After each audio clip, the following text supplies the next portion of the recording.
Welcome. Here, we explore the things that go bump in the night, whether that's ghosts, aliens, serial killers, or just the boogeyman hiding underneath your bed. And we do all of this in the attempt to answer one question: should we be afraid?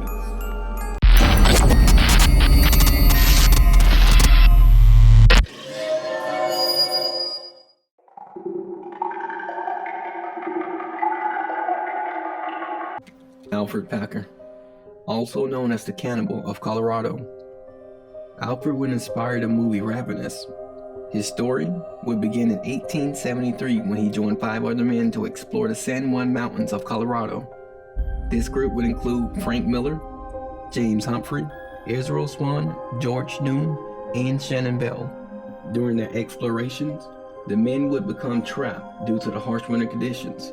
And according to Alfred, on the 9th day, they had eaten their last pint of flour. And after this had run out, the men would begin to eat their own moccasin. 2 months later, Alfred would arrive at the Los Pinos Indian Agency.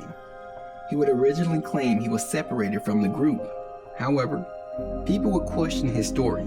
They noticed he had returned with an unusual amount of money, as well as items that belonged to the other men.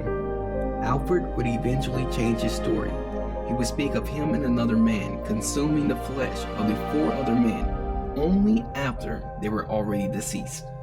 Alfred did, however, admit to killing Shannon Bell in self-defense. He also admits to eating his corpse as well.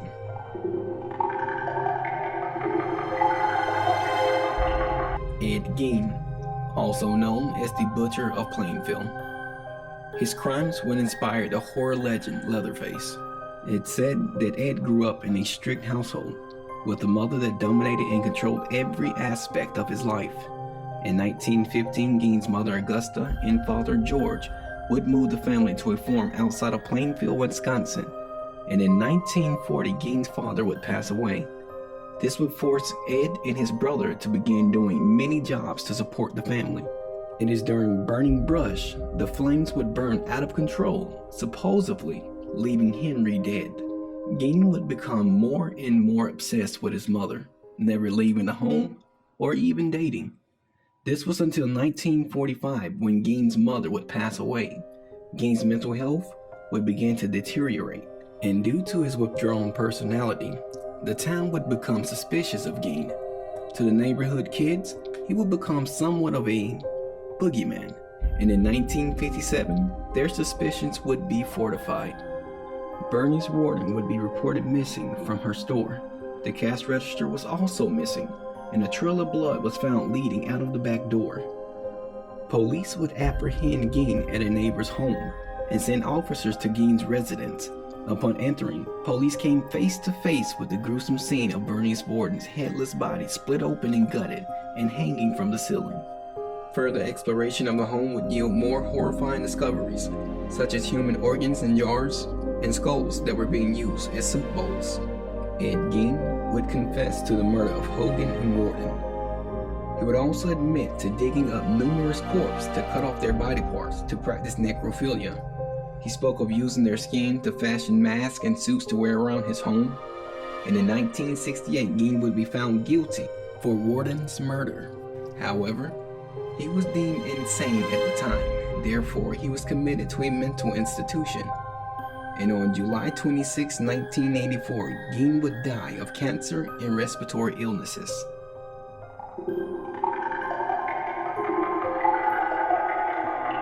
Dainel Rolling, also known as the Gainesville Ripper, he would be the inspiration to the horror slasher Scream. Birth May 26, 1954, Shreveport, Louisiana. Dainel was the son of 19-year-old Claudia and his father, Officer James. James is said to have been very controlling and violent. And as Dainel and his brother got older, the verbal abuse became physical. This would set a violent tone for Dainel's life. In 1972, Dainel would be kicked out of the Air Force due to drug possession. Afterwards, Dainel would actually marry. This would be short-lived, however, after Dainel displayed the same abusive traits as his father. And the down spiral would only continue. He would rape a woman that resembled his ex-wife, as well as be involved in several robberies that took place throughout the southern states. This would end with his incarceration in Jackson, Georgia. Rolling would find himself in and out of jail, and in 1989, he would break into the home of Julie Grissom, murdering her 8-year-old nephew, and her father. Julie herself was found with bite marks across her body, with her legs spread wide open on her bed. Rolling would continue his violence by attempting to kill his own father, and although his father would survive, he would lose the use of his eye and ear. Rolling would flee from place to place, ending up in Gainesville, Florida. Living in the woods behind the University of Florida, Rolling would go on his murderous spree come fall semester. He would begin with Christina Powell and Sandra Larson, brutally raping and stabbing both girls to death. Rolling would then make Crystal Hoyt his next victim, severing her head and propping it up to face her own body. Rolling would go on to kill 2 more students. It would be a few years before Rolling was arrested after robbing a Winn-Dixie, and using Rolling's extracted tooth, police were able to tie his DNA to the 5 Gainesville murders. Dainel Rolling would face execution at the Florida State Prison October 25, 2006. I recall the day I first saw you. I reached out to say I love you, but it was hard to say. I couldn't touch you. Let me thank you all for watching firstly.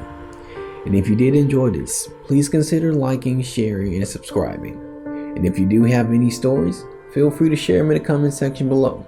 Until next time, what do you think? Should we be afraid?